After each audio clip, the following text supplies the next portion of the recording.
call the roll. Winters, Lahr, Here. Dowling, Swallow, Here. Beer, here, Brooks, Parsons, Here. Bowman. Here. All right, item 4 is discussion and action to approve ordinance number 2023-001, an amendment to the City of Alva Code of Ordinances, Article 5, Hotel Tax Section 20-146 through 20-164, by revoking said sections in their entirety and replacing those sections with the immediate ordinance permitting the Oklahoma Tax Commission to collect hotel taxes for the City of Alva. The matters that were emailed to Mr. Ford, between Mr. Ford and the Tax Commission, and Mr. Winters that had sent in the concerns. The email exchange that I saw, there it is, pretty much indicates that everything has been taken care of in the draft that's in front of you for consideration. The main thing is that they've more clearly defined what permanent residence is. So, from the last discussion, I think that was the most of what everybody's issues were. So I would entertain a motion. I'll make a motion to approve ordinance 2023-001, an amendment to the City of Alva Code Ordinance Article 5, Hotel Tax Section 20-146 through 20-164, by revoking said sections in their entirety and replacing those sections with immediate ordinance permitting the OTC to collect hotel taxes for the City of Alva. Second. Have a motion from Mrs. Beer and a second from Mr. Bowman to approve ordinance number 2023-001 as stated in the agenda. Is there any further discussion? Please call the vote. Lahr, Yes. Swallow, Yes. Beer, Yes. Parsons, Yes. Bowman. Yes. All right, item 5 is to adjourn.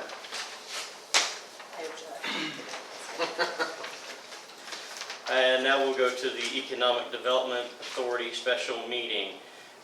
Angela, when you're ready, please call the roll. Winters, Lahr, Here. Dowling, Swallow, Here. Beer, here, Brooks, Parsons, Here. Bowman. Here.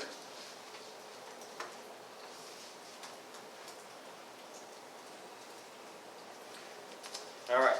Item 3 is discussion and action to approve Alva Parks and Recreation Board recommendations for the lowest best base and/or alternate bids on the Recreation Complex baseball and softball synthetic turf project. Tuesday, the board met. All 7 members were present. They had the bids in hand. The bid attachment is with the agenda information. And Sprint Turf got the lowest bid for everything. And their base bid was $1,295,315. Their contingency bid was $64,765.75. Their logo alternate, which is for NCAA and NWOSU logos at the NWOSU softball field, was $34,170. The infill alternate was $222,615, and the drainage alternate was $51,510. Is 510 the right number? Yeah, I think so. Look. Yeah, it's 510. 510? 51, 510. Okay. 510 for a total of $1,668,375.75. The funding available for this project, there are $821,706 in donations. There are $741,751 available from previous year's collected fund balance. So those were actually CDs that were set aside for this project in previous years. And there is the need, possibly won't be this much of a budget amendment, but it won't exceed $104,919 budget amendment to forego parking lot resurfacing, which was budgeted at $140,000. That's where the financing is coming from. All of those items have been approved in the budget, with the and actually the technically, there is no need to budget amendment for the parking lot because it was all capital outlay. It was budgeted as such. So, I don't know, the board met, they had a good discussion. The representative from Sprint Turf was present and answered all the board's questions. The product is the newest technology available, and it's going to be a good product. This morning, I emailed out to all the council members questions that had been asked regarding the project. There are 9 or 10 questions that have been emailed out with answers. So everybody got that information. I've provided a copy of that to the newspaper. Is there, Gail, do you have anything to add as a member from that? Other than some of the questions that I've been asked earlier, is the warranty on the product is 8 years. The company's been in business for 25 years, which I think that says a lot for the company. And everything is made here in the United States. And so I think those are some of the things that I've been asked earlier. And a question that, I didn't think of tonight. That 700,000 that we're looking at, that was being put aside for this project, is that correct? Yes. Okay. Do you know approximately, and I guess is fine, how long we've been saving to get to that number? Not very long. I mean, it really came about, those CDs have been building up over time. But really, the amount of money didn't start growing until the complex was paid off. The debt obligation on the complex was paid off, which was 2021. Does that sound right? Or was it last year? I don't think it was last year, I think it was the year before. I think it was 21. I think it was 21. So are we going to be able to evaluate, what's bringing in and look at an effective lifespan and put away enough so when 10, 15 years down the line, when this turf is needing replaced, we will have the money to do it. That's my biggest concern. I don't want to be, 10, 15 years and it's been great, but if we don't have, that's my biggest concern here. Go ahead. So the main thing is that it'll last as long as we take care of it. They're saying now with this new product that they're offering us, it could be 12 to 15 years before replacement. Now, we'll have to replace sections, which is like batter's boxes. They're going to give us extra batter's boxes for each field. So, those could last, 8 years, and then we would just have to, replace those batter's boxes. High wear areas around first base, maybe sliding into second. Those are some areas, as long as we groom it, take care of it, it's going to last longer. Now, I will say, I know you're talking about the money and how we would replace those things, but I think we're going to be, with this turf project, we're going to be bringing in a lot more money. So therefore, we're going to have more money available to us to do some of those repairs when it's needed. And I think my understanding after talking to Greg, and you guys can correct me if I'm wrong, but there won't be a 100% replacement. The foundation, the base will be fine. It'll be a matter of putting more carpet down. Okay, so it's not like we're looking at, this is my thing, looking at inflation, like this could be, every 10 to 15 years, it just would get pretty expensive. And I know it's nice to have, and if we can host more tournaments, I understand that, but like, so that's been kind of my biggest concern there. Have you seen Northwestern's baseball field where they've had to just do different patches? Yeah. That's basically the same. You don't have to rip it all out. Yeah. I watched a lot of videos lately on them fixing it and how hard it was and how much labor and effort. And it looked just like it was one piece. And I might also say, I think this project and the pool project, everybody talks about destination. Alva's a destination location. I think turf in the field, to me, makes us more of a destination location. Well, I really do. do you- For the kids to play on a field like that.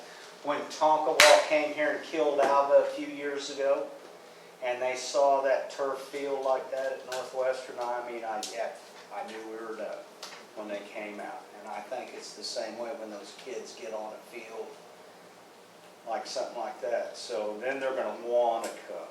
Well, a lot of those teams play for places that have turf, because they're guaranteed to play. You know, they won't get rained out, you know, yeah, you may have a lightning delay or something, but you're always gonna play. Just recently, we went to Shawnee and they're all turf, which it is on the reservation, but it's all turf, very nice. And it rained and we were able to play. They didn't have to cancel on us. Do you expect any labor savings with Oh, for this? sure, for Okay. sure. You know, it takes a lot, not just labor, but even materials. You know, about every 2 years, I'm bringing in extra infield conditioner. We've had to bring in dirt, you know, we can do away with the chalk, we can do away with our rakes. The We gasoline. can do away with the, you know, our dragger and, you know, the gas for that. If it rains the night before a tournament, we aren't out there till 2 or 3 in the morning. So, Because didn't you have to use fuel to dry up a field? Because she had already had a big tournament booked and they were all out there for hours. yeah. I've done that before. It's not fun. In fact, I think it was so much fun, I only did it once. Do you know the amount of visitors the rec center brings to Alva currently, and how much do you expect this project to increase that number? Okay, so I was kind of doing some numbers. Our biggest baseball tournament is Mother's Day weekend, which is in May. And we average anywhere from 28 to 35 teams. I really think that number can be even closer to 50. Now, we would probably have to add a Friday. We usually don't play on Fridays, just Saturday, Sunday. But I think it'll increase a lot. I mean, honestly, at least, you know, probably 15 teams, if not more. And, you know, we're starting to pull teams. We pulled some teams from Oklahoma City, Texas Panhandle, Kansas, you know, so a lot of them do have to stay. Well, we see it, I mean, we see it in the restaurant when we see people, a ton of people. So, I mean, it does. You know, one it brings team's people probably to gonna town. have, 12 players and a couple Yeah. coaches, and then All at day. that age, they're bringing in probably on average 3 people per kid, if not Yeah. more. Well, technically, though, the way I averaged it out was like, I do 1.5, just to be on the low side. Well, you're not Yeah. counting grandma and grandpa. Well, I mean, just, you know, on an average, I think that's the best way to do it. So if you think of, you know, 40 teams with 15 people times 1.5, I mean, that's a lot of people. A lot of hot dogs. I really think this is an important step forward for our community and our recreation complex and the kids of our community and kids from elsewhere. So I'm ready to entertain a motion. I'll make a motion that we approve Alva Parks and Rec Board recommendations for the lowest base bid and alternate bids on the rec complex baseball and softball synthetic turf project. Second. Have a motion from Mrs. Beer and I do have a motion from Mrs. Beer and a second from Mrs. Swallow to approve the lowest, best base and or alternate bids for the turf project. We need to state each of these items that Okay. are in the notes to Sprint To Turf. include the recommendation, Can we need do to that redo it? now, or can she modify her motion if she still gets a second? I think on the safe side, let's vote no on that one. okay, If that's what the council wants, and redo it, just to be on the safe side. I think where there's already been a second, I think that's where you. Okay, sorry I didn't preface all that. redo and I'll start over. Call the vote. Okay, Laura, No. Dowling, Swallow, No. Beer, No. Parsons, No. Bowman. No. All right, take 2.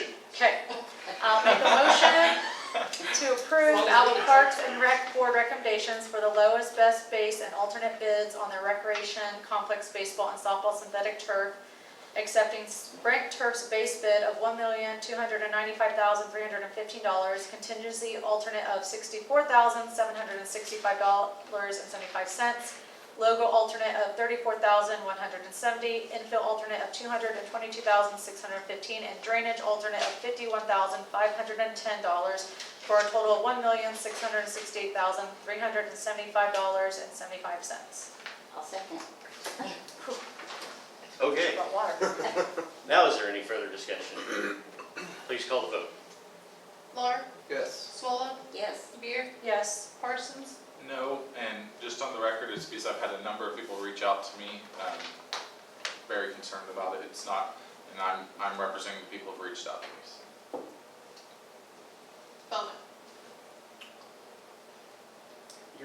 representing all the people, not just the people that, yes. I'm sorry. All right.